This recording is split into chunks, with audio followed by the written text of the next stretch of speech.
All right. Good morning, good morning, good morning.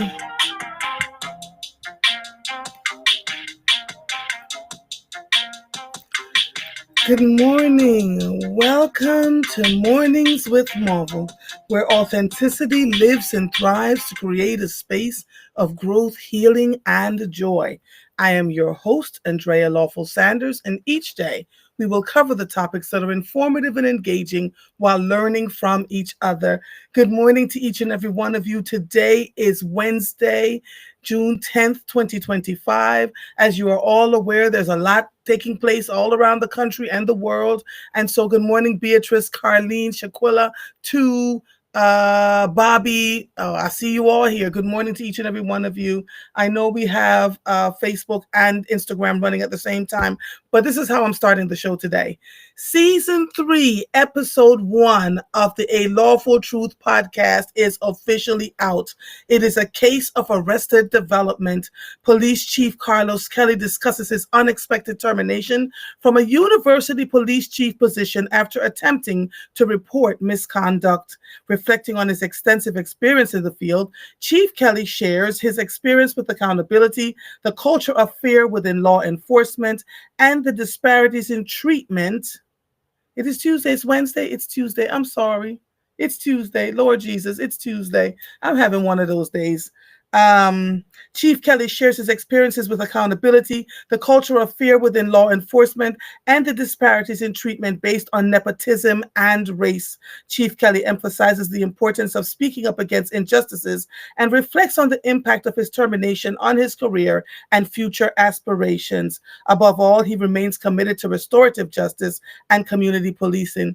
I need to let you know that the views and opinions expressed by guests are theirs alone and do not necessarily reflect the thoughts, beliefs, and opinions of the host of the A Lawful Truth Enterprises LLC. This is a hot conversation. I need you all to start listening. Someone left a message at almost 1 o'clock this morning, and I'll read it. You can find it on Substack, alawfultruth.com, Spotify, Apple. And so what I want you to do is make sure that you subscribe to Substack.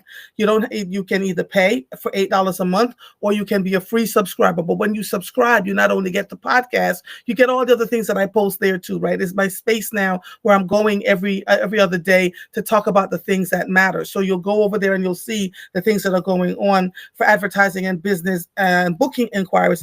Email info@alawfultruth.com. As you are aware, I'm the host and executive producer. Serena Martin is the producer, and Eric Nixon is the audio editor. We have in season 3 quite a plethora of good topics for you to choose from. Because June is the month of June has Father's Day included in it, we decided that we would cover the topics with the men today. It dropped early this morning. It is Chief Carlos Kelly. I need you to go and listen to his experience after 30 years of being a chief of police and then summarily losing his job as a direct result of some things that were going on in his new post. Please go take a listen and tell me what your thoughts are. I really do. Good morning, Carlene, Beatrice, Tammy. Happy Tuesday. I said Wednesday, right? And so, want to make sure that you all are listening and paying attention to what's going on over there.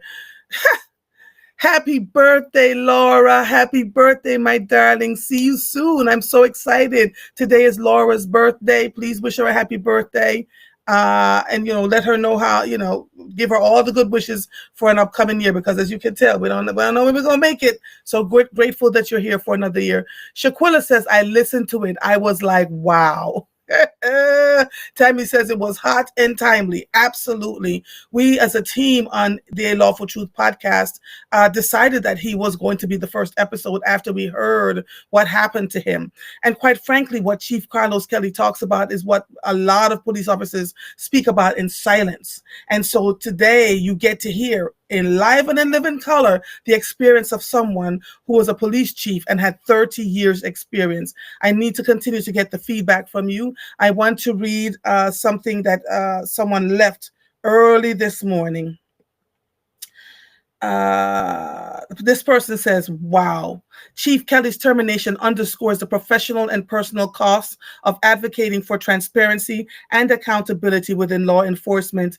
Despite these setbacks, he remains steadfast in his commitment to restorative justice and community policing, recognizing their vital role in fostering equitable and effective public safety initiatives.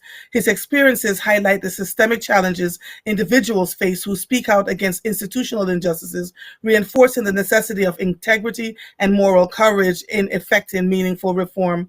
Unfortunately, such retaliation is likely to persist as many within the system either uphold its inequities or fear that speaking out will result in similar repercussions.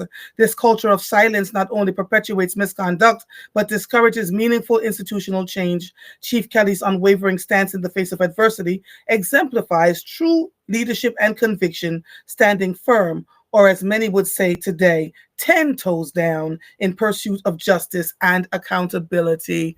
It is an episode. I not only want you to listen to it, Substack seems to be the place where many of you are listening to my broadcast, I'm sorry, my podcast episodes. Is early.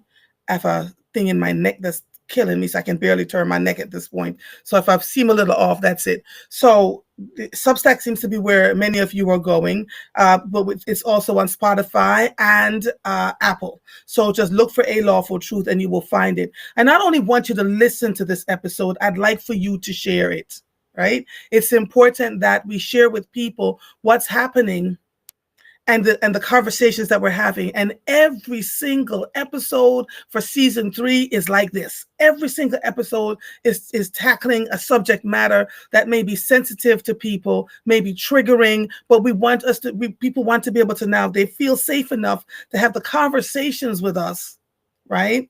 Safe enough to have the conversations with us and say, we want to share what's going on in our lives. This is what we've experienced. This is what's going on. I just, season 1, the first person I had was Kent July. Talked to him briefly yesterday. I want you to continue to lift my brother up in prayer. Make sure that when you say a dua or prayer or even reflections, that you reflect upon him. He's a really good dude, right? And so he is still dealing with the repercussions of his son's murder and the sentencing that's coming up. And he's still dealing with, good morning, Lisa Gamble. He's still dealing with metastatic prostate cancer. And he shows up here just about every morning talking to us and greeting us. So I'd like for you to send up prayers for him today. He's fine. I just want you to continue to lift him up in prayer. From season 1, we're now in season 3, and he continues to, share and work with us. I'm just grateful. Good morning, Marguerite. Laura says, I can't wait to listen to the podcast. Tammy said, that third floor is something.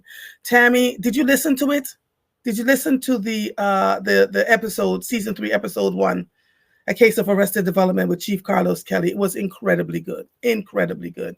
I am not sure. I'm not sure if I'm really live here I know I'm live on Instagram, but let's see what's going on Facebook. Shelby, I'm going to stop this and then start all over again. This is what happens when you are doing live broadcasts. And so I tell you all the time, make sure you have more than one place to listen, right? YouTube seems to be the place. YouTube seems to be the place where everybody is going now and where things are showing up. Good morning, Dennis. The other thing, you listened to the entire thing. Very, very good, Tammy. So I'm grateful that you listened. Oh, good. All right. I went right back. Thank you. I'm not live. I am on IG on A.LawfulTruth _LLC. I am. I put Facebook back up. But I am back there. So I'm telling you, sometimes when you're doing this production, which is why I need a technical producer. When I'm in my Zen space, I'm by myself. But when I go live, I have a technical producer. So it is a beautiful thing for us to have these kinds of conversations and tell people. Tammy says, I was up at 5 and I listened.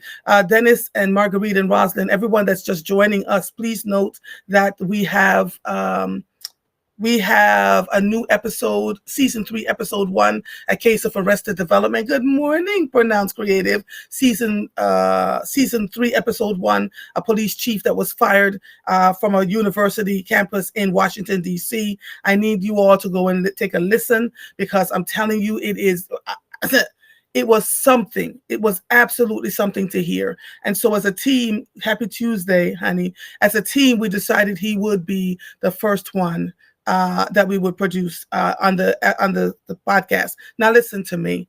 I need you all to go on over. Oh, you watch too. You listen too, Pronounced Creative. All right. I need you all to leave comments. I need you to share it with people so that other folks can hear it and know what's going on over there. And so I'm just let me say, I'm super grateful for my team members. You know, Eric, Sarita, we listen to each episode and curate it to make sure you're getting the best of what is inside of it. And we are just so incredibly grateful about what we've gotten out of season 3, because season 3 is just, it starts with Chief Carlos Kelly. What happened to him as a chief of police in Washington, D.C., his 30 years of experience and the things he shared. I'm telling you, it's not just folks who are in the police department that are going through this. The folks who are working on the peripherals of police departments, and the ones that will speak up about what's going on find themselves targeted, and many have left, right? You have leaders of the police department who are really working hard to create equity and to make sure that all is well with their officers. But like every other profession where human beings are, there are trials and tribulations. So I'd like for you to all take a listen to it. It's on Substack, it's on Spotify, it's on Apple. Many of you are on Substack. Thank you for those of you who have subscribed. I've got quite a few subscribers on Substack. Some of you are paid subscribers. We thank you for that. It's $8 a month or $80 a year. Some of you are free. So the ones who have paid are paid subscribers get to hear it at least 12 to 18 hours before everyone else. And then the regular subscribers get to listen early this morning. But I'd like for you all to go over there and take a listen to what is happening. Good morning, Angela, Roslyn. I see all of you. Good morning, Jasenia. Oh, Dennis, you've got to take a listen. You've got to. I'm going to also start posting the clips today so you can see and hear some of what Chief Kelly and I talked about. I'm telling you, hold on. It is a powerful, powerful episode. So as you listen to these episodes, I'm asking you to please share them with your audience. Share them with the folks so that they understand what's going on. Good morning, Marguerite. Good morning, my darling. I see you. I see Sincerely, Sarita. Good morning. I see all of you. So today, aside from announcing season 3, episode 1, the opener of the A Lawful Truth podcast, we have Christopher Norris joining us to talk about artificial intelligence. You all are not ready for this. You all are not ready for the things that you can do with artificial intelligence. He wants to give us some advice and also to warn us about some things that are coming down the pike that we need to be prepared for. I have been looking for someone to have a really good conversation about artificial intelligence for quite a while now, and Chris was the one that got me engaged and involved, and he's just grown and grown and grown in it. And so I want him to now work with all of you around what it is here, what it can do. As I was talking to my team members yesterday, he started sending me little flyers of me with a coffee mug, mornings with Mova. He put up my logos, the right colors and everything, and he did it within 2 seconds, like within 2 freaking seconds. So we don't have to do all this hard work anymore. And so I shared them with my team and we were cracking up. And he told me, he says, I need you to play around. And if you want to see him, come on over to YouTube, A Lawful Truth Enterprises 312. Come on over to YouTube and you'll see us having our conversation, and your sound too will be much better, right? It is just, I cannot wait. Tammy says, I love and respect. Now we're going back to Chief Kelly, season 3, episode 1 of the A Lawful Truth podcast. She says, I love and respect that he says he wouldn't change what he did. That show, she said, come on over, honey. Come on over to YouTube. I love and respect that he says he wouldn't change what he did. That showed me that he thought about his decision before making them. I don't want to give away, ooh, Lord, my neck. I don't want to give away all the things that he said, but honey, I need you all to get on over there. It's on Substack, it's on Spotify, and it's on Apple the episode, season 3, episode 1. It should look like this thing behind me over here, right there, right there, over there. You'll see the podcast episode. You'll see that picture, that graphic shows up, right? And so I need you all to get on over there and start to listen. And I am asking you not only to listen, but to subscribe to the podcast so that when an episode comes out, you immediately get something in your email, right? So we'll do that. Tammy said, Flood, I know. I'm so excited to talk to him. So excited to have a conversation with him. All right, so let's do a little bit of news before Flood comes on. Ooh, my Lord. Sly Stone, pioneering leader of funk band Sly and the Family Stone, died at 82. He has died according to his family. He was 82 years old after a prolonged battle with COPD. Remember, he was quite a smoker and other underlying health issues. Sly passed away peacefully, surrounded by his 3 children, his closest friend, and his extended family. In a statement, this was written by 6abc.com. Slowly, Andrea, slowly you turn. 6abc.com. There's also a documentary about Sly Stone on Netflix. If you haven't seen it, I'm going to suggest that you go on, watch it, because you can see how he was quite a genius. You know, there's a slight line between genius and insanity. And I've said to all of you, don't go searching, for fame, because the price that you have to pay for it is not an easy one. Look at this. Speaking of AI, Amazon will invest at least $20 billion to develop a network of cloud computing and artificial intelligence campuses across Pennsylvania, marking the single largest private sector investment in the state's history, Governor Josh Shapiro announced on Monday morning. It is a good day, he told an assembled crowd of elected officials, business leaders, and trade workers in Berwick, Pennsylvania. We are moving at the speed of business. Pennsylvania is back on the field, and Pennsylvania is winning again.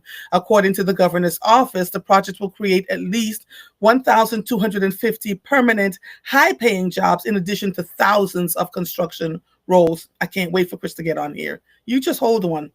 California has sued the Trump administration after the state's National Guard was deployed to confront protesters in Los Angeles, the state's attorney general said on Monday. The announcement came after Governor Gavin Newsom said on social media that he intended to sue. Donald Trump is putting fuel on this fire. Commandeering a state's National Guard without consulting the governor of that state is illegal and immoral, wrote Gavin Newsom on X Sunday. California will be taking him to court. In a follow-up on Monday morning, Newsom said in a post that President Trump illegally acted to federalize the National Guard, adding, "We're suing him." Mr. Trump and Newsom have engaged in an escalating war of words that on Monday included Mr. Trump voicing support for arresting the governor of California. This was written by CBSNews.com.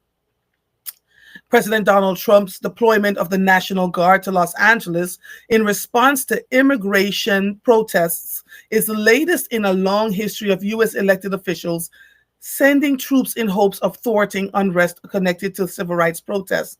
National Guard troops are typically deployed for a variety of emergencies and natural disasters with the permission of governors in responding states.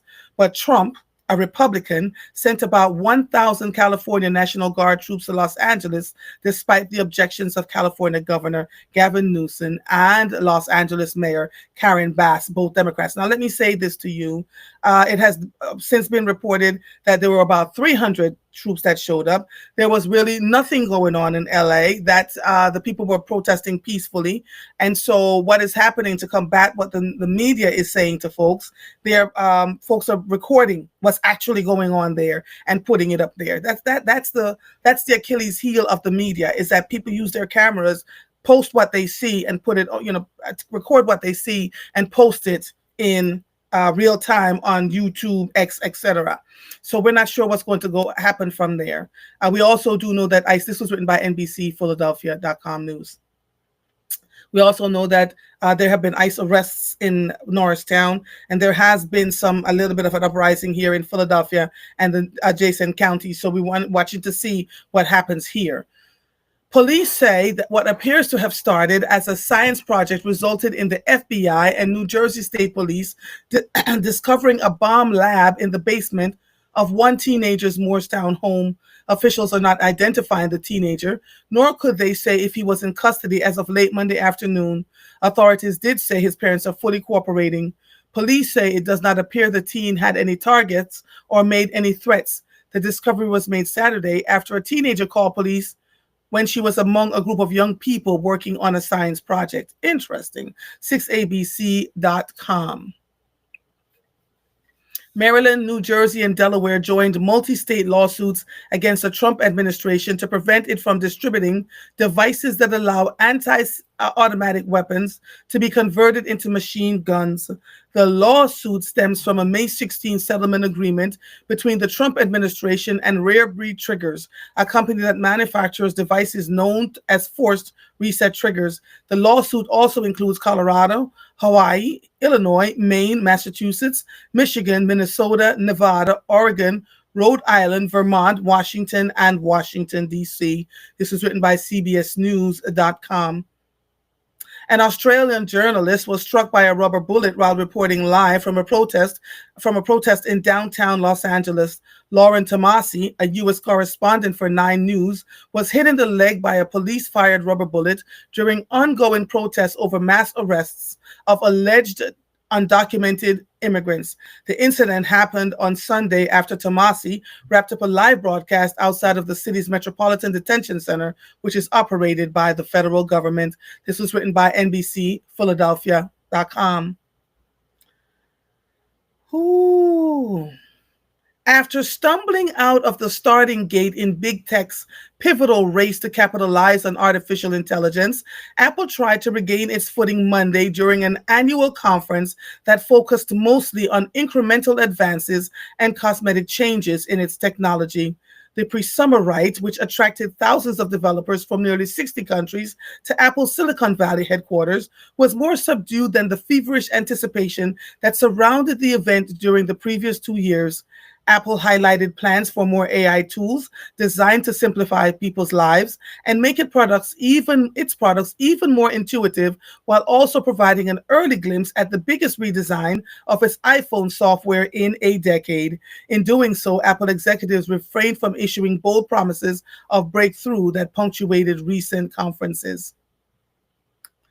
Former U.S. Secretary of State and Democratic Party nominee for president Hillary Clinton addressed an audience of around 200 Pennsylvania voters on Sunday morning, during which she discussed foreign policy and answered questions posed by participants on wide-ranging issues like defense spending, foreign aid, trade, and China and Taiwan. Clinton's answers demonstrated a foreign policy philosophy that exemplifies broad global engagement from foreign aid to military action. During the question and answer, she was asked, rather than supporting other countries through diplomacy, military and financial support, would it be better to use those resources to address America's problems first? This was written by WHYY.org. Oh God, here we go. So I saw this. A pregnant woman was taken to the hospital after she was assaulted at John Wister Elementary Mastery School over an issue about seating arrangements at a school event, Philadelphia police said.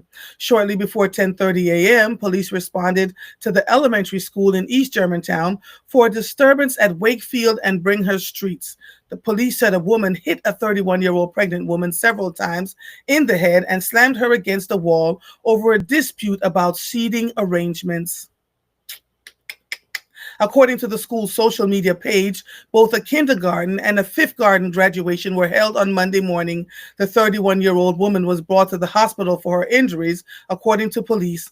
The woman who assaulted the 31-year-old fled the area and has yet to be arrested, police said.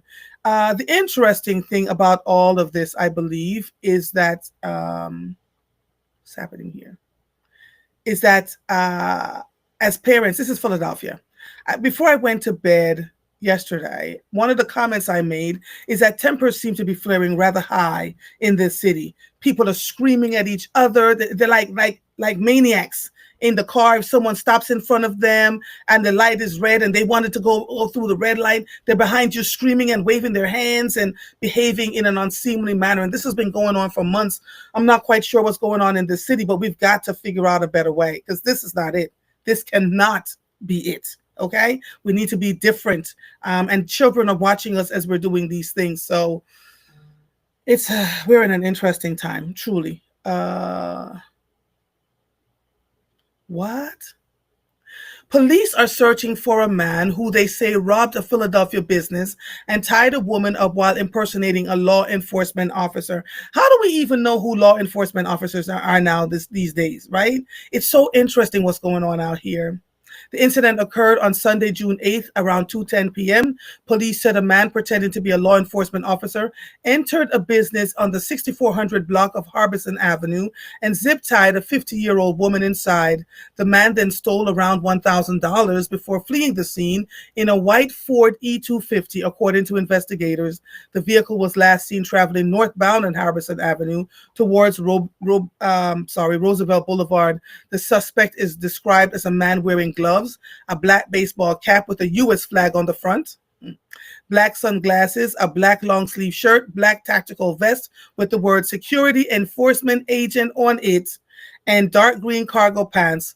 Police said he was driving a white Ford A250 with tinted windows, no window in the back, a padlock on the rear. Oh, they've got all the things. So this was written by NBC Philadelphia.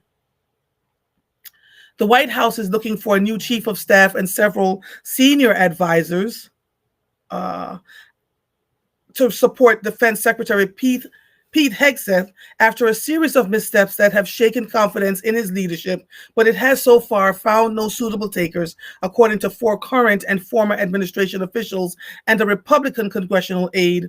Top Defense Department jobs, including the Defense Secretary's chief of staff, are normally considered prestigious and typically attract multiple qualified candidates, but at least 3 people have already turned down potential roles under Hegseth, according to a former U.S. official, the defense official, and a person familiar with the matter.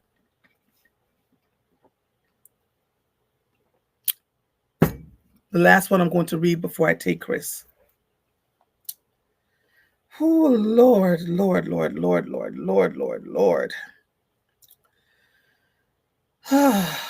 It's too much, Jesus.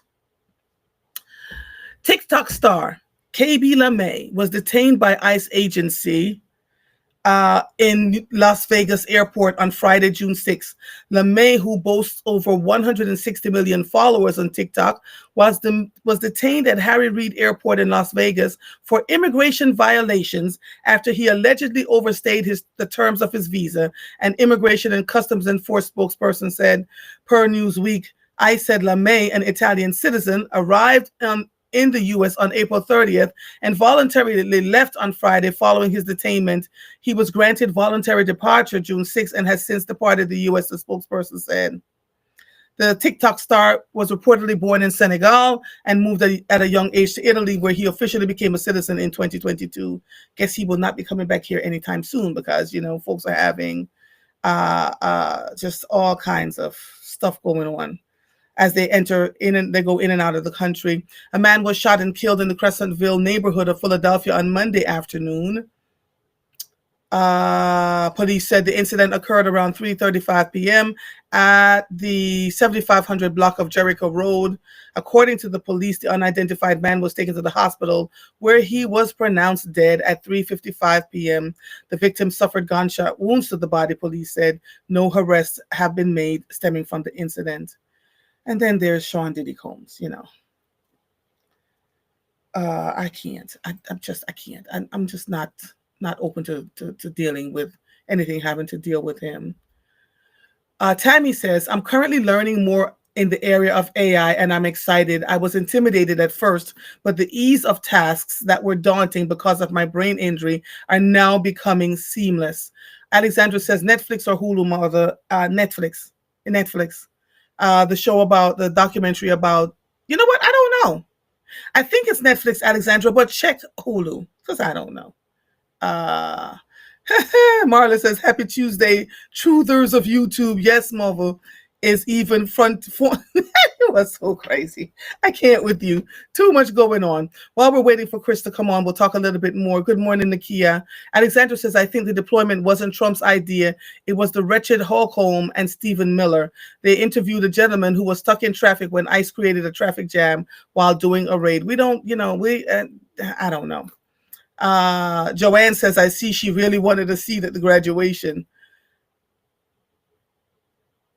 Alexandra says, sidebar, Marvel, are you going to create a link on here on YouTube to purchase your merchandise? Please and thank you. Yes, we're going to have to. We're still waiting for the merchandise to show up. They're being worked on now. So because in bulk. So, and my team plays zero games around making sure that it is on brand, making sure that the colors are correct, et cetera, et cetera. So we're doing all of that now. And some of the stuff is ready, but I don't want to start and then I don't see you. I don't see you. I'm talking to Chris. Back out and come in again. I'm telling him to back out because I really want you all to see and hear him. I don't know what he's waiting to happen. All right, let me see. This is what happens when we're in live. So while we're doing all of this, season 3, episode 1 of A Lawful Truth, because somebody's got to tell it, hit this morning. It is a police chief who was terminated for speaking up about the injustices in the police department that he was running. His name is Carlos Kelly. I need you all to get over there. Go to YouTube, not YouTube. Did I say YouTube? Substack, Apple, and Spotify. And please, because so many of you are on Substack and you want to know what's going on, I'd like for you to subscribe. Please go subscribe to Substack. You will get notification when it comes out, when the episodes come out. And I'm also doing quite a bit of work I'm also doing quite a bit of work on Substack where I'm posting over there too, because on Facebook, where you all are accustomed to being, they are erasing the videos 30 days after they're put up. So even as I am broadcasting live, you will not be able to see those videos 30 days from now. On YouTube, which is why I keep asking you all to go on over there and start subscribing over there, the videos are there permanently for now. Right? So please come on over to YouTube and have the conversation with me. I'm going to try and send Chris the link again. Oh my God, my neck. Hold on. And he should probably show up. The Sly documentary is on Hulu. Thank you. I don't know what's going on. See, this is what happens when we are trying to make sure that we're doing live television. Live television is like this sometimes, but we just keep doing what we do, right? And if it means that I have to go, there he is. I was just about to say, sir.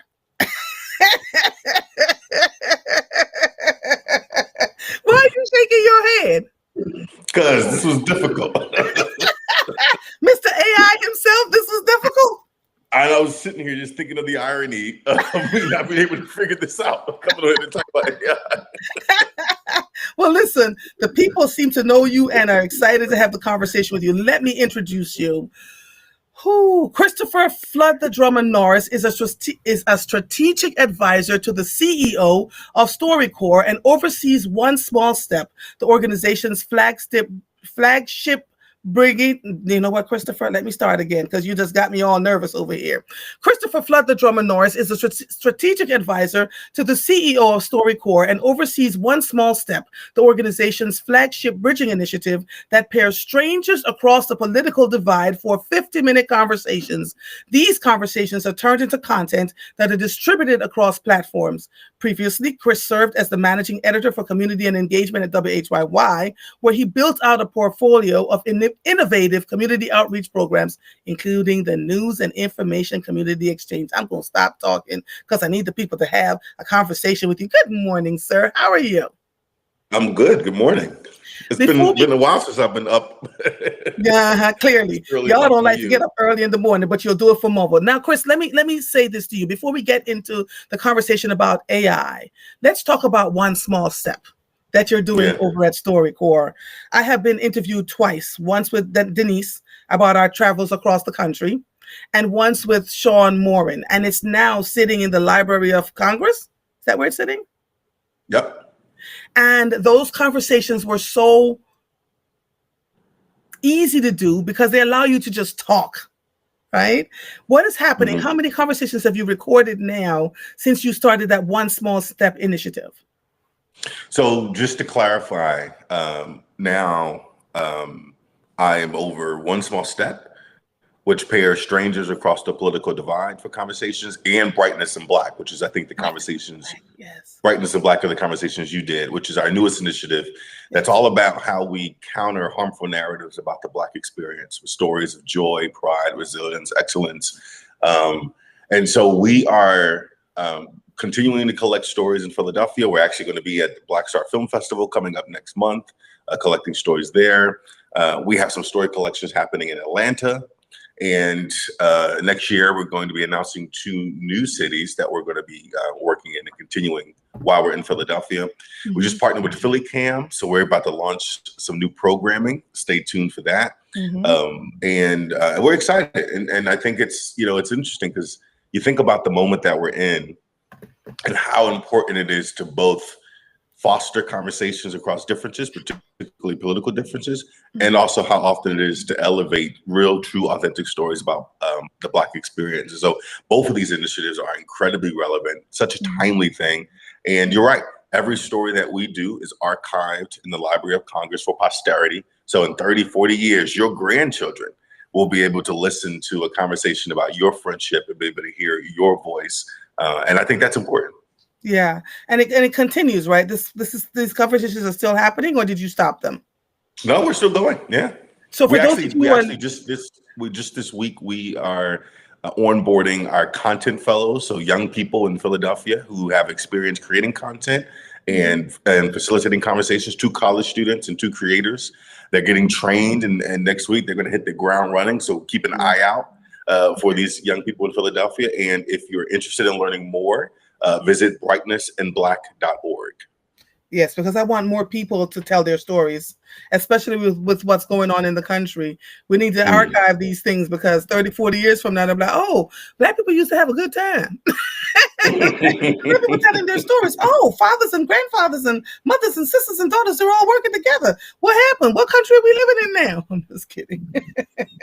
This is crazy. Brightnessandblack.org. All right. So, Chris, let's get into the meat of our discussion here. What is AI in the simplest terms you know how to describe it? I mean, there's no simple term. I mean, AI is everything from when you're texting on your iPhone and it finishes the sentence for you, right? It's Alexa. It's ChatGPT.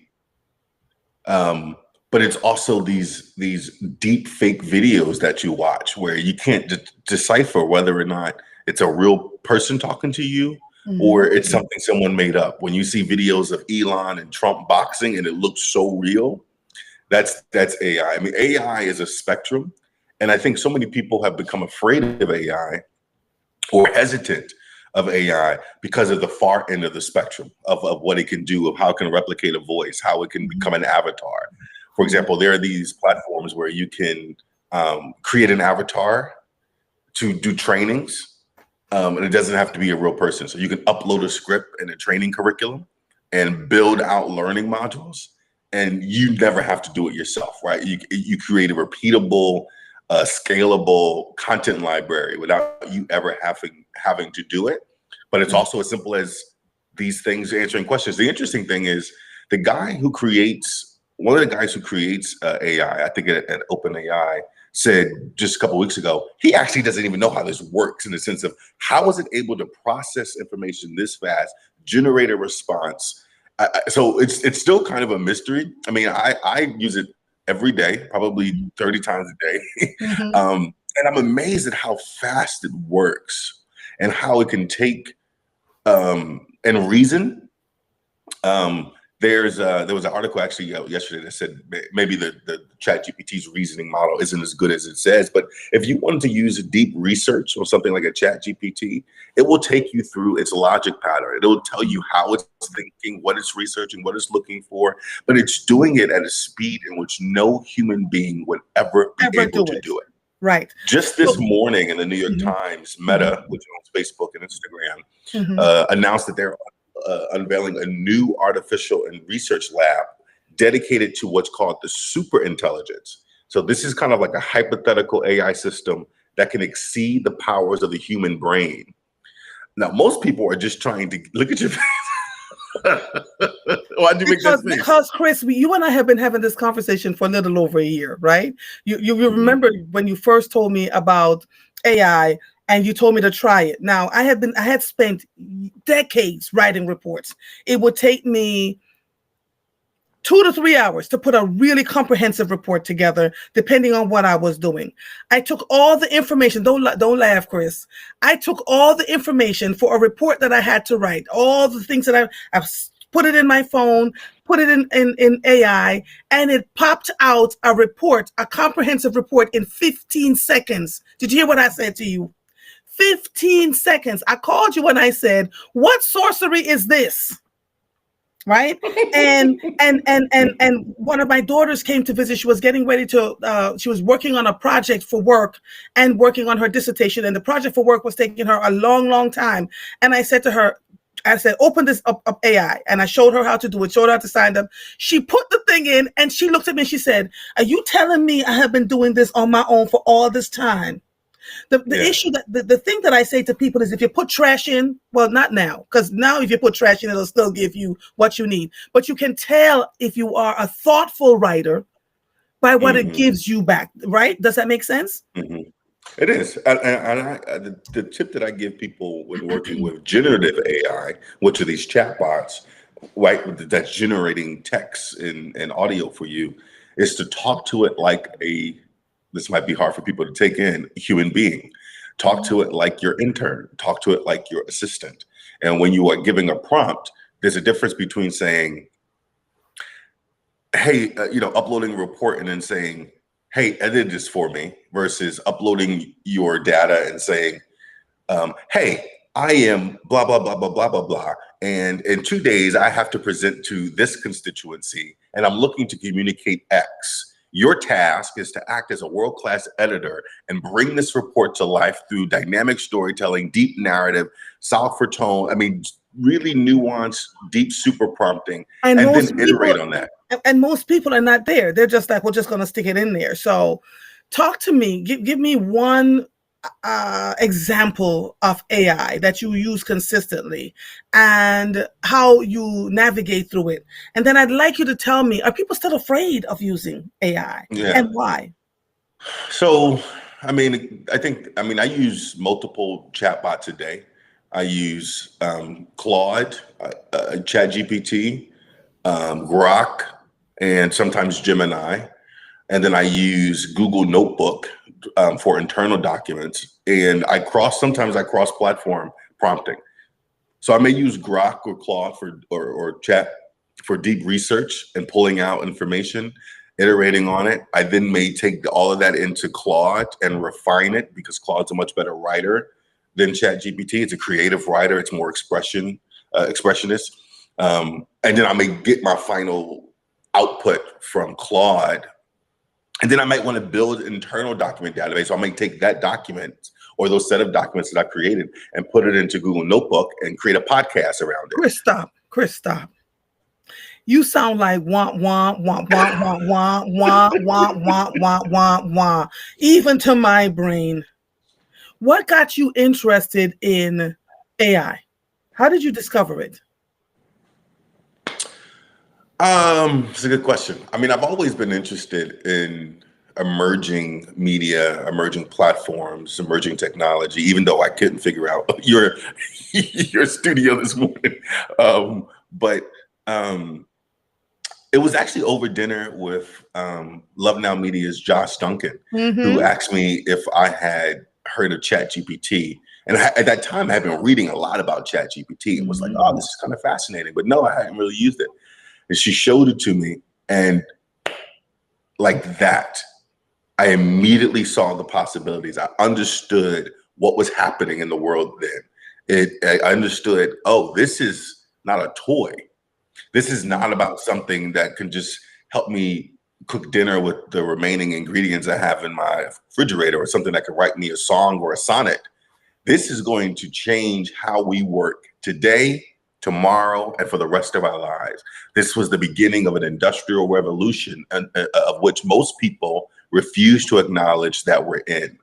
And so the hesitancy that people are expressing around AI is understandable, but they also have to understand it's negligible. Say more about that. There was a piece that came out 2 or 3 weeks ago in Axios.com, written by Jim. I think his name is Jim Vanderheim. He's one of the co-founders of Axios, and he says something that I have often said over the last year and a half: that if you're not using AI today, and if you have no interest in educating yourself on how to use it, you are committing career suicide. There are going to be no jobs that provide meaningful family-sustaining wages in the next 2 years that you can do.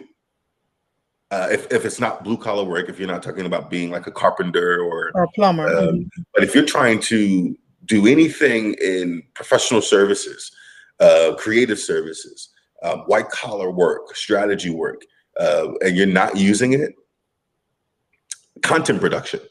If you're not using AI to help edit content, frame content, if you're not using Descript to edit your audio, if you're not using Claude or ChatGPT to refine your copy for your podcast episodes, if you're not using these things to help write your script, I understand people are saying, no, I get it. I want to be authentic. I want a human touch. Well, I'm not saying let it do it for you. I'm saying let it help. And so you refine it. Make sure you read everything as you're pumping this stuff out, because excuse me, sometimes the things that are in my report are not correct. So I have to fix those things. I would assume, though, that it's getting better. The machine, the more we feed the machine, the better it gets over time. Well, listen, before you go, actually, one of the pieces that came out yesterday was saying that, particularly in the reasoning models of these AIs, that the more that they create these reasonings, the more that they are prone to hallucinate. So in some cases that they are getting it more wrong. Hallucinate? What do you mean hallucinate? What? So the term for when a chatbot spits out inaccurate information is called hallucinating, where AI is just making up something, right? You ask it a question and it gives you an answer, and you're like, well, that's not actually real. Right. And so it's hallucinating. And again, this is when talking to it like a person. Right. So I'll have a conversation where I'll ask it the question, or I'll put in something and it put something out. And I'll say, this is absolutely not true. And this answer was unacceptable. Let's try again. And it will apologize. Oh, you talk to it like you talk to me. Like we're sitting down with chicken wings. Okay, you really talk to it like a real person. Yeah. And you coach it and you tell it, moving forward, here's how I want you to answer these questions. Here's some of the thinking I want you to do before you answer. When you're reviewing my stuff, these are the things that I want you to look out for. This is the tone I want you to take consistently in our outputs, unless otherwise stated. It's a different way of thinking and working, and I get why it's strange for people and why it's new for people, especially if you're not an early adopter. If you're listening to this conversation and you've never opened ChatGPT and you've never opened Claude or Grok or Gemini or Llama or anything like that, this conversation is probably overwhelming. Yes, I get it. Which is why, Chris, I'm having the conversation with you, because I want to warm people to the idea that this is not just a nice thing to have, it's becoming necessary. Tell folks the jobs because I'm seeing the articles too about the jobs that will be null and void, because this machine, this supercomputer is doing the jobs of 15 people in 15 seconds. So why is it that it is necessary for people to actually not only learn how to use these the Grok, Gemini, etc.? How would it help them to sustain their living? What is the average salary of someone who knows how to use prompts? Or what other jobs are available using these supercomputers in the future?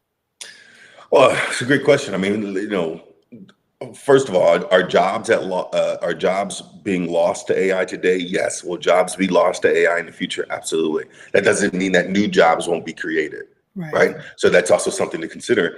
The World Economic Forum estimated that last year AI could replace potentially 85 million jobs. Yes. And in 2024, I guess the US force was about 160 million, and we were estimated to lose around 10 to 15 million jobs last year. So, in manufacturing, retail, I mean, think about it.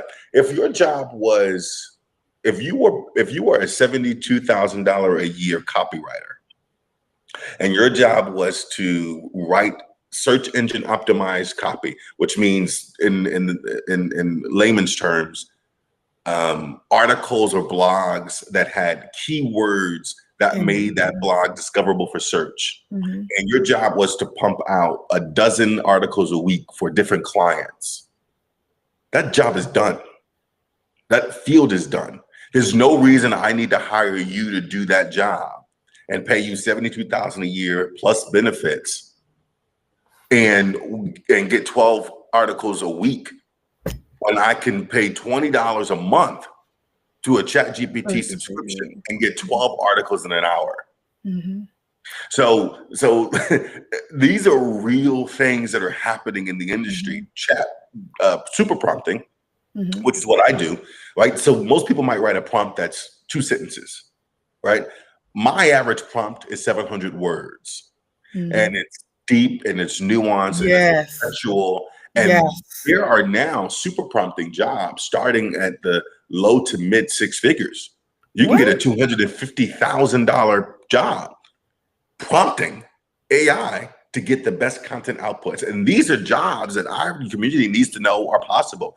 You're now having colleges like Georgetown and Temple and others now sprouting up with generative AI classes where you can get certificates and degrees. I mean, the world is changing so fast. Almost every day there's a new development. And again, I get why it might be overwhelming because it's happening at lightning speed. It's happening at a rate that most people can't comprehend. My fear is the world will move so fast, and juxtaposed with particularly Black and brown people's hesitancy to engage, that when the time finally comes with that reckoning moment where people go, okay, all right, I'll give it a shot. It'll be too late. Too late. The skill gap will be too wide to narrow. Yeah. So what is your suggestion for them now? Do you want them to just go on and start playing with Gemini, chat, any one of the super machines, because they're offering it now in all our stuff. It's showing up in our computers. It's on our phones. What would you suggest for them to do to play around with it for right now to see what it can do? Get comfortable with it. Understand what it is. So that means like go on YouTube and watch TED Talks about the people who created this. Do some research, read articles about the benefits and the risk, right? I don't want to just be like, there's no risk to it, right? There's environmental risk. We're going to talk about the risk. Trust me, you're not getting away with just talking about how wonderful this is. I promise you. But no, so I would say engage it at whatever level feels comfortable for you, but don't avoid it. By no means avoid it. Even if you're not willing to be or get to the level, you're not going to be a super prompter cross-platform tomorrow. But what you can do is say, you know what, I am working on a book, or I want to write a script, or I want to put all my recipes together and get a cookbook. Use these things to help you, and don't look at it as something that's removing creativity. Look at it as something that's aiding creativity, that's giving you more time to be thoughtful, to be creative, to be iterative. It's not like you're just going to ChatGPT and saying, write me a cookbook. What you're doing is going to ChatGPT and saying, over the last 20 years, I and my family have written and come up with X amount of recipes. Here, I have them in a Word document. Your task is to clean them up, refine them, and give me a suggested name for each dish. Enumerate them, and also recommend wine pairings for each dish, right? Like these are the creative, fun ways that you can get with it, right? And help you build it out. And then once it gives you, then you take it and you edit it yourself. You make sure it sounds like you put it in your own tone, and then you may go in for a final edit. So it's again, it's not just saying do the work for me. It's saying help me accomplish this faster. So, we're putting editors out of jobs. We're putting people who would put flyers and all that other stuff out of jobs. That's null and void now, right? You can actually create your own logo design now. The amount of money that I spent to get a logo, 2 logos created, I can actually put it in one of these supercomputers and, in one of these super prompters, and it would create a logo for me. You saw how I was playing around with your stuff yesterday. I know. I was telling them this morning. I said, Chris, I'm talking to my team. I said, look at what Chris is creating for me. And he did the whole mornings with Marvel with the coffee cup. And I was like, this woman don't look nothing like me, Chris. And he was like, well, go in there. So I really need to sit and talk with you about how I go in and, and I need you to speak slowly because you get so excited. You know how long it took me to create that mornings with Mother Image? How long? 20 seconds. 20 seconds. Tamara says, can you ask Chris if he offers classes? We knew this was going to happen, right? It's interesting. I've been asked this several times. And just yesterday I was saying that there's a gap in our communities about how we actually learn how to use this. And so I do think I'm going to start exploring how to offer classes or build curriculums because I am afraid that our community is going to fall way too you already know on this, and won't be competitive in the job market. It won't be able to sustain the job they already have as things are transitioning. So stay tuned on that one. Yeah, and let me be clear. Even in this media company that I created with my team, life is a whole lot simpler than sitting in front of and getting a radio antenna or getting a radio signal. Or those days are gone, like literally gone. And people are starting to learn the hard way that if you don't pivot, everything is going to run all over you. Nicole said, what I wish would follow the AI conversation, AI can take 85% of jobs. This will allow humans to travel with educators to learn the world, other evil systems, culture, tap into creativity, but it will take the jobs, not allow us to rest, but into poverty. There are 2 concerns to take the jobs, right? You address that by saying we need to learn how to use AI in a way that will keep us continue to be employed on some level, because these super machines are going to need people to prompt them, to give them what they need. But you have to be an excellent prompter. Like you do it like you're having a conversation with me while we're having chicken wings. I've never seen anything like it in my life. I'm still a little stunted when I'm having a conversation with a super machine and I don't talk to it. I type in. You know what I mean? I type in, but because I'm a writer, so I write in, this is what I am looking for. This is my voice. This is, but you have to teach me how to use once I figure out how to use the microphone, child, it's going to be a wrap, because I love to talk and have all these things going on. So it's really, so people who are editors have to now be super prompters for the AI so that they can continue to have jobs, but they have to know how to do it. So you've taught us that piece. Here's a part that concerns me, and you and I have had this conversation. The father of AI says at some point it's going to take over everything. That machine will not need us anymore in any way, and then it becomes dangerous to us. Have you thought about that and what it means, or do you think the risk outweighs the what do you think about that? Because I'm sure you've heard that too. Oh yeah, look, there is well, that's what we're talking about. Like the ultimate goal of most of these AI companies is to build what's called the artificial general intelligence. And that's shorthand for a machine that can do anything the human brain can do. It's unclear how close or far we are away to super intelligence or AGI, but that's the goal. And people do need to understand that the goal is to build incredibly powerful machines or agents that can, so these super prompting jobs I was talking about is a cottage industry, which means in 2 years it may not exist anymore because the machines will prompt themselves. They'll get a really good sense of you, they'll understand you, and they'll just be able to do your task for you. Maybe they'll budget for you. Maybe they could just, you put your money in, they could build a spreadsheet and does your budget allocations for 2027. It can book email, it can reply to your emails for you, it can book your trips for you. It will become, from being an assistant, to being a doer. Yes. And there will become a time where, and it's just funny because I was just talking to a colleague yesterday where I go, what will human beings do? What will they do in this future where they're not having to work because the jobs don't exist? For every one robot you may, or super teams of robots, you may only need one or two people to manage them. Right? The future of work is something we are all going to have to think critically about. My biggest fear is that there's going to be a confluence of circumstances where the industry will super develop in ways that we're not prepared for. The political class will be ignorant to its development, and then it's ignorant to its development, and won't be able to relegate it, understand it, or control it. And the populace will be underskilled and won't be able to contribute. And what happens then is a period where you're talking about apocalyptic levels of chaos, of poverty, Terminator, of job loss, and of Yep. super machines. That future is coming. Now, when people often critique me and say, you know, you're so excited about the AI, and yet you don't acknowledge all of these things that are coming, and you don't, you know, aren't you afraid to go? I am terrified. Yeah. Oh my God. Did you say that publicly? I did. Thank you. I am terrified about what that future could mean. Yes. But because I'm terrified about that future, doesn't mean I can stay still in the present. Yes. Yes. I still have to act. I still have to do. I still have to create. The only way to mitigate that future is to get educated on it now, understand it now, be able to be in the position to help control it, to build it, to be one of those people who fix these robots, right? I mean, the headline is you can't be a spectator today.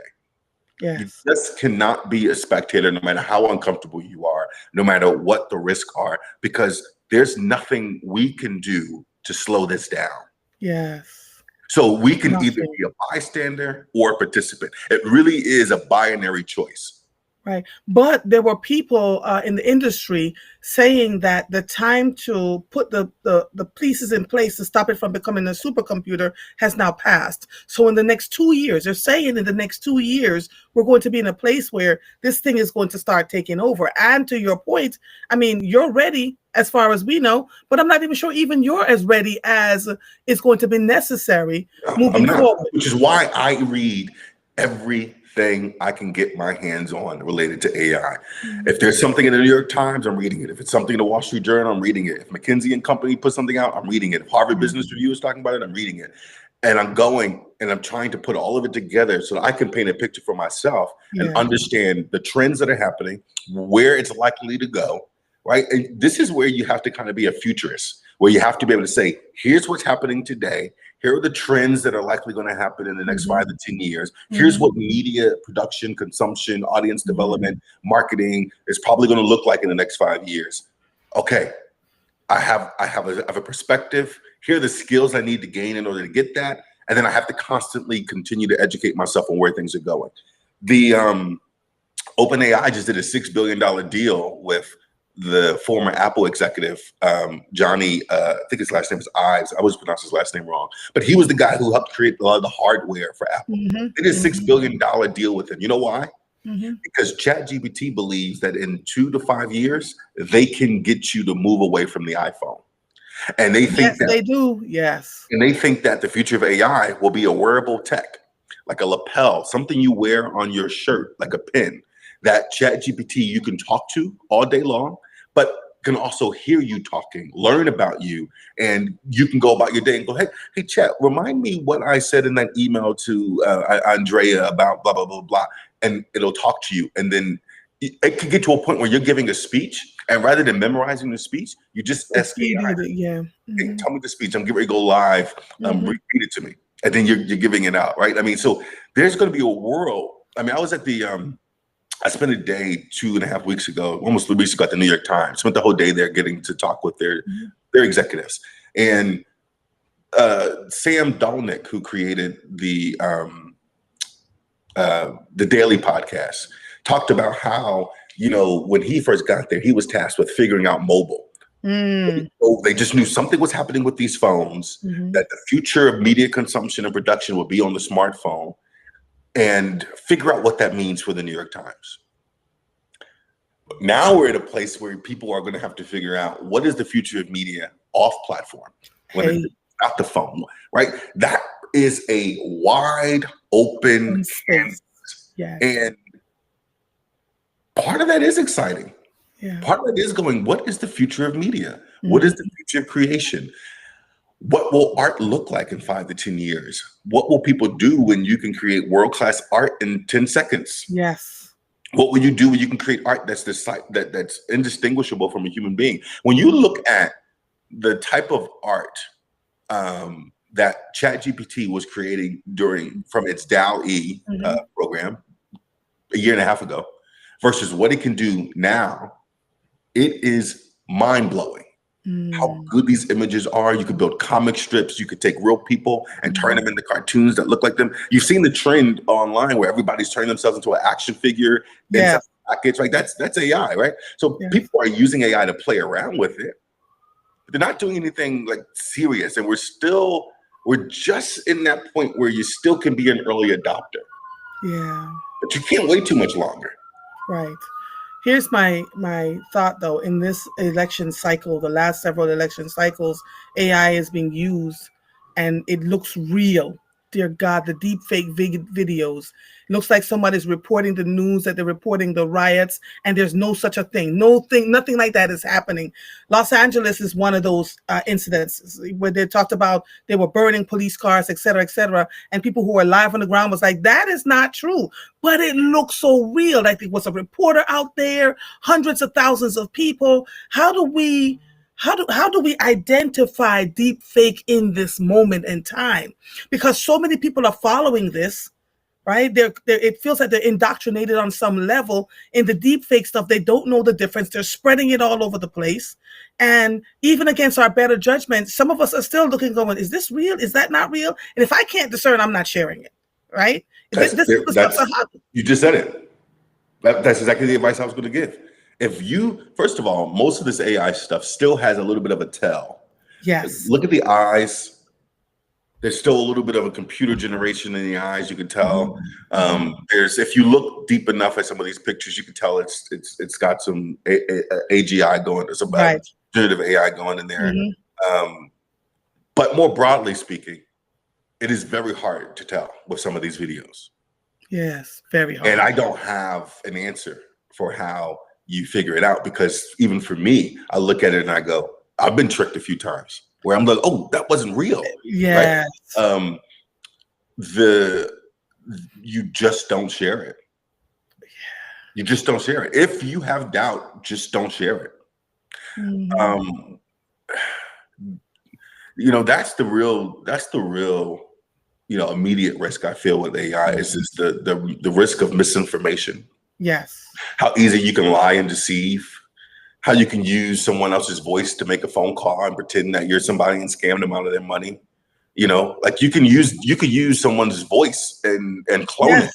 Yes, and you can use someone's voice and say incendiary things. Like it can be incredibly dangerous. So I tell people all the time, don't believe everything you read. Don't believe everything you see. If you don't know the person for yourself, err on the side of caution and not go there, right? Andrea says, iRobot is here already. The stuff in movies was in somebody's imagination a generation before we see it on screen.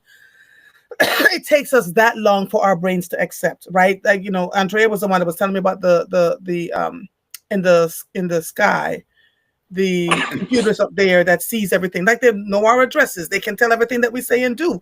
When someone says, I put in the prompts and says, tell me about myself, you've been telling AI about yourself for a long, long time. Alexa, the things that you listen to, when you're watching your television and you're talking, the television is recording you. Your phones, my God, nothing is private anymore. Right, so we have to be the watches that we use. So those computers have literally been recording everything. Don't be surprised; they've been recording you the whole time, the entire time. People used to say, "Oh, I was talking about toothpaste and then toothpaste," because they're listening. They're listening and they're watching, so they know who you are and what you've been up to. They can watch you from the sky, right? So all of those things are going on. I feel like I need to have more dialogue with you around AI, at least once every month or something, because Chris, every time something new comes out, we need to be aware, and we're not sitting at the computer reading all these articles like you are. So you got to give us an update around what is happening now, because in a couple of days, I'm hosting the Mistress of Ceremonies for a journalism conference for LenFest. All the stuff we're talking about now is going to be null and void if we're not in that space where we're lifting up this new thing. That conference is the 13th, right? Yeah, Friday. Yeah, I told Sean I wanted to go. I want to be there. Yeah, come on, because I'm the Mistress of Ceremonies all day there. And so the idea that we're still talking about putting things in print, the idea that we're still not sure if we want to use AI, the idea that we don't want to pivot to media in a way that takes away from television stations and radio stations. Those do they yet realize that they're becoming null and void, or are we still fighting to hold on to something that's past its time, and not in a messy way? Just when I looked at it, I was offered jobs at some of these stations last July, and I turned them all down. And everybody said, "Are you crazy?" I said, "No, I'm not crazy. I see the future. I see what's coming. And if I don't start my own thing, then what am I doing?" So I go into the super prompter and I said, "Run me a business." This is what I want the business to do. I'm telling you, in 15 seconds, it told me everything about Mornings with Mother. It told me everything about A Lawful Truth, and what I can do. What are the cost ranges, the return on investment, where I should be. But people are not doing it. They don't want to. They don't want to. So while I had humans in my space saying, these are the things that people see about you, Andrea, I used a supercomputer to do the same thing. And it was like, yo, you are way ahead of the schedule. Let's go. This is what you're going to do, blah, blah, blah, blah, blah. So I don't force the issue because I know the things that are coming. Many people see, I got to make money. I got to make some money. So I'm going to make these changes, or I'm going to make these decisions based on the fact that I want to make money. I make the decisions based on how is it impacting the people around me?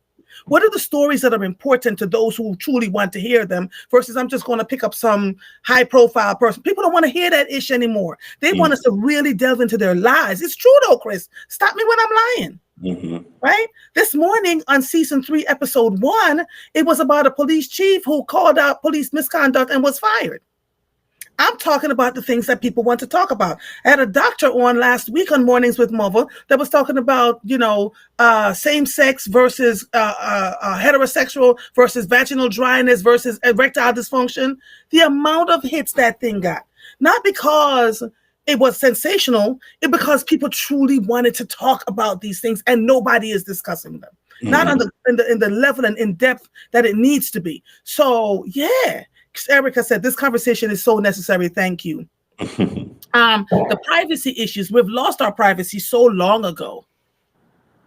Listen, that's why I never do those Facebook trends where people were uploading pictures of their face to get Facebook to give you another image or to do it. I was like, no, all that stuff is being used. All that stuff is like, you guys got to be careful with these trends. I mean, look, our privacy is relatively, the only thing you could do is shut your door and turn off your phone, and they probably still listen. Yes. I mean, we all have had that moment where we're sitting and talking to a friend or a loved one or whatever, and we said, "Oh man, it's been a minute since I've had some Flamin' Hot Cheetos." Remember back in the day, we used to get Flamin' Hot Cheetos, and we would, we have $1 and go to the store and get 4 bags of chips and put it all in the bag and sit on the steps, and then next thing you know, you log on Facebook and the first ad you see is with Flamin' Hot Cheetos. And you go, "Are they listening to me?" Yeah, they are. And so one of the things that is certain about the future of media is AI content recommendation systems is a market that is planning and projected to balloon. Right now, I think it's like a $3.3 billion industry. In 2030, it's projected to be a $30 billion industry. Yep. And what that means is personalized content recommended for you based on your taste. We already see that stuff kind of happening, and we call it an algorithm. That's going to be our future, where your service, your streaming platform, your AI will know you so intimately and so well. Yeah. So rather than just Netflix saying, because you watch The Office, you might like tires, or because you watch Secret City, you might like X. You might start getting a place where here's what you might like across Paramount, Showtime, Netflix, Hulu, Amazon Prime. Here's right. So like, and people are wanting that. People want a much more personalized experience from the internet. They're wanting a more personalized experience around the content they watch, whether it's YouTube or Facebook. They want to know when they're scrolling things like I do, and I'm scrolling Facebook aimlessly. I'm seeing more and more of the stuff that I like to watch. Yes. Because let me tell you, for those of you who are listening to me on the supercomputers, I don't like horror movies. Don't give me no suggestions about not one horror movie. It's funny because I just watched Sinners over the weekend. I watched it and I went to the movies to watch it, and I was like, now why the hell am I here? But there were so many lessons within that movie. You had to think, you know, as you were going through, like, that means something, that means something. So okay, Chris, it's 7:45. Hey, someone said, anyone heard of Star Trek? My husband's been saying this for a long, long time. All these he said, go back and go take a look at what they put out in 1975. It's what we're using now today. They already knew what they were doing. Look, and the Jetsons was written in the 60s. Listen, Chris, I'm waiting for my car in the sky. I'm waiting for my robot to dress me, right? We're already piloting self-driving cars, self-driving Ubers. We already have robots. I mean, this is a South Philly supermarket at Broadway, Washington, that has a big old robot doing inventory. You be in there shopping, and there's just giant robot rolling through the aisles doing inventory. You already have robots at Walmart. I think they even experimented at the one at Columbus Boulevard, where when they close the stores, the robot goes and cleans the floors. Right? There's a spot out in the West Coast that was experimenting with robots flipping burgers to see how they can do that. I mean, the world's changing. If you can have cars that drive themselves, robots that flip burgers, robots that do inventory. There's a restaurant in Chinatown where the robot brings your food to you rather than the waiter. Yes, Mama's Diner. Yes, we have it. Yes, we see all those things. They're saying our sound is going on. To happen. They're saying our sound is going in and out on YouTube, so you know. Whoo, they're probably like, oh, we're telling all the secrets. This is crazy. I so appreciate. Now, we just got $20 billion from Amazon to build super centers here in Pennsylvania. Governor Josh Shapiro is beside himself. $20 billion. They're just throwing out money, billions of dollars, not millions. Billions of dollars to get these things going. So we really need to pay attention. Chris, I know it's hard. It's hard for me to reach you, but at least every quarter, I need you to come back on the air to talk to us. I appreciate everything you've shared with us this morning. Thank you for giving us the good, the bad, and the frightening, right? Because it's all coming and we have to be prepared. I love you, my brother. Take it easy and have a good day, okay? Thank you so much. Have a good one. You're welcome. Bye-bye. All right, y'all. This is... this is I'm going to end the show because there's so much that we have to talk about, but remember to go and check out season 3 episode 1 of the A.Lawful Truth podcast, Chief Carlos Kelly. Go find it on Substack, Spotify, or Apple, and please share as we go along. Tomorrow we're going to talk about squatters squatting in your house and give you a real life example of something that happened last week, Thursday, with a friend of mine, and how she was able to get the squatters out of her house and what are the squatters' rights and laws in Pennsylvania and other states. Stay tuned this whole week. And then on Thursday, we have a preacher's kid coming on, talking about her experience as a child of a preacher in the Love Is segment. So every week now in the Love Is segment, I'm seeking guests so we can get it's because Cherie and I talk all about different topics, but we need to bring other people in to share their experiences. It's not just her and I talking. Friday, there will be no mornings with Mother because I'm heading to a conference and there's work to be done. So I just want y'all to know that this is real life. We're going there every week. Every week, we're going to find more things to talk about. Every week, as you reach out to me and to my team, we're going to curate these stories, this content for you. I keep asking you all, stop going on those puzzles. Every time you hit one of those puzzles, what is your favorite thing?